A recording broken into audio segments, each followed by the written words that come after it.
شايفين ما شاء الله الطبق بتاعنا وجماله، حاجة جميلة جدا تستحق التجربة. اللحمة طالعة ما شاء الله جميلة، الريحة بتاعتها ما شاء الله حلوة جدا. السلام عليكم ورحمة الله وبركاته، يا رب تكونوا بخير وبصحة جيدة. لو أول مرة تشوفوا قناتي، معاكم لمياء، قناة لولو في المطبخ. أتمنى إن هي تنال إعجابكم. وقبل ما نبدأ الفيديو بتاعنا، يلا بينا نسمي الله ونصلي ونسلم على رسولنا الكريم سيدنا محمد صلى الله عليه وسلم. اليوم هنعمل مع بعض عرق الفيليتو بطريقة سهلة ومميزة جدا، والطعم خطير.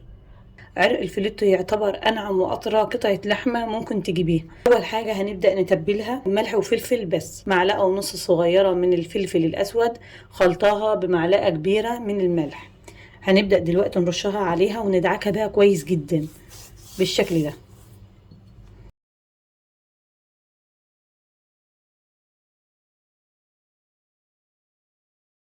يلا بينا نشوف خطوتنا التانية.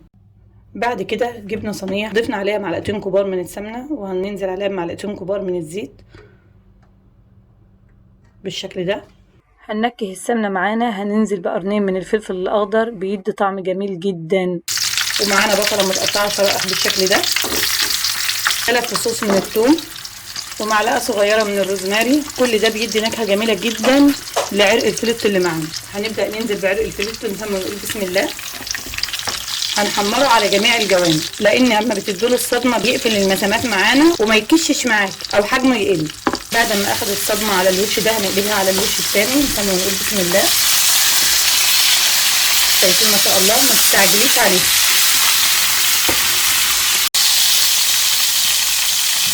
شايفين بقلبها على كل جنب بالشكل ده.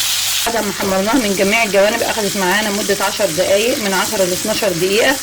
هنسيبها، هنرفعها من على النار ونسيبها ترتاح، وبعد كده هنبدأ نقطعها شرايح.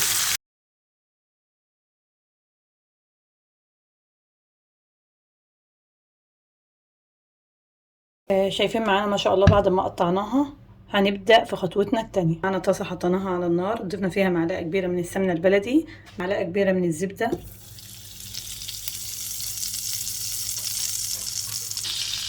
الزيت بتاعنا سخن معانا بالشكل ده. هنرص شرائح اللحمة فيه، نسمي ونقول بسم الله.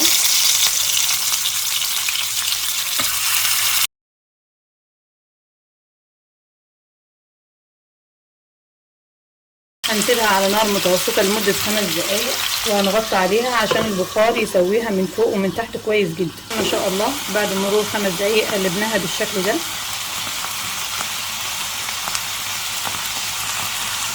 نرش عليها رشة من الملح ومن الفلفل الخليط اللي كان معانا، وهنغطي عليها تاني ونسيبها لمدة 5 دقايق. شايفين ما شاء الله اللحمة بتاعتنا جميلة جدا. هنبدأ نرفعها من على النار. طبعا دي الصينية اللي احنا ادينا لعرق الفيليتو صدمة فيها، صفيت السمنة منها لانها كلها بهارات وخضار، وبعد كده غسلت الصينية كويس جدا وضفت السمنة فيها تاني عشان هنستخدمها معانا في اكلتنا. بعد كده هنضيف معلقة كبيرة من الزبدة او السمنة البلدي المتاحة عندك. اول ما الزيت يبدأ يسخن معانا بالشكل ده، معانا بصلتين مفرومين فرم ناعم، نبدأ ننزل بيهم، نسمي ونقول بسم الله. هندوم تشويحة كده مع السمنة والزبدة. طبعا السمنه والزبده واخده من الصدمه اللي احنا عملنا فيها اللحمه، وواخده من البهارات والتوابل اللي احنا حاطينها، بتكون طعمها جميل جدا. البصل كده اتبل معانا ووصل للمرحله اللي احنا عايزينها. بعد كده هننزل بشرايح اللحمه بتاعتنا. اللحمه مع نكهه البصل بتكون جميله جدا. مجهزين معانا هنا على جنب كوبايه من الشوربه 300 مللي، طبعا دي شوربه لحمه. احنا بننزل بيها نص كوبايه في نص كوبايه، مجرد بس ان هي تعمل معانا صوص، بتكون جميله جدا. اول ما الصوص يبدا ينشف معانا، نضيف نص الكوبايه التانية. حطينا نص الكميه وباقي معانا نص الكميه. هنضيف معاها 3 حبايات من الهيل وورقتين من ورق اللورا. هنغطيه بورق ألمونيوم، وهندخله الفرن على درجه حراره 250 درجه، الشوايه من فوق والنار من تحت. هيطلع معاك ان شاء الله اكله جميله جدا. غلفناه كويس بالشكل ده. هندخله الفرن، هياخد معانا من 10 ل 15 دقيقه، وفي نص الوقت هنفتح عليه ونزوده شويه الشوربه اللي باقيين معانا. ممكن تسويه على البوتاجاز، بس انا بحب التسويه بتاعته اكتر على الفرن. شايفين ما شاء الله الصينيه بتاعتنا بعد مرور 10 دقايق هنضيف بقى كمية الشوربة اللي معانا، نسمي ونقول بسم الله.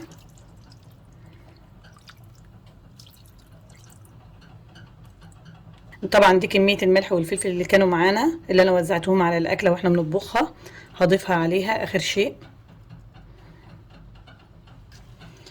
طبعا في المرحلة دي تقدري تدوقيها وتعدلي لها الملح، لو هي محتاجة معاكي ملح تقدري تظبطيها في المرحلة دي. اللون معانا بدأ ياخد من كرملة اللحمة ما شاء الله، جميلة جدا.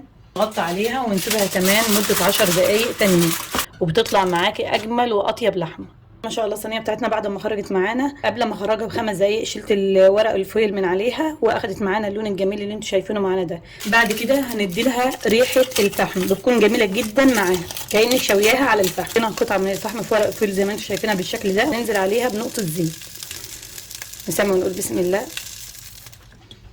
بعد كده هنغطي عليها. شايفين ما شاء الله كده اخدت معانا ريحه الفحم، وهتطلع معاكم جميله جدا وان شاء الله هتنال اعجابكم. يلا بينا نشوف طريقه التقديم. شايفين ما شاء الله الطبق بتاعنا وجماله، حاجة جميلة جدا تستحق التجربة. اللحمة طالعة ما شاء الله جميلة، الريحة بتاعتها ما شاء الله حلوة جدا، والبصل عاتلها طعم جميل جدا. الصوص بتاعها طالع معاها ما شاء الله. قدمتها مع رز ابيض. اتمنى ان انتوا تجربوها وتنال اعجابكم، ويا ريت لو عجبكم الفيديو ما تنسوناش باللايك وسبسكرايب للقناة وفعلوا الجرس عشان يوصل لكم كل جديد. وبألف هنا مقدما، واشوفكم في فيديو جديد، والسلام عليكم ورحمة الله وبركاته.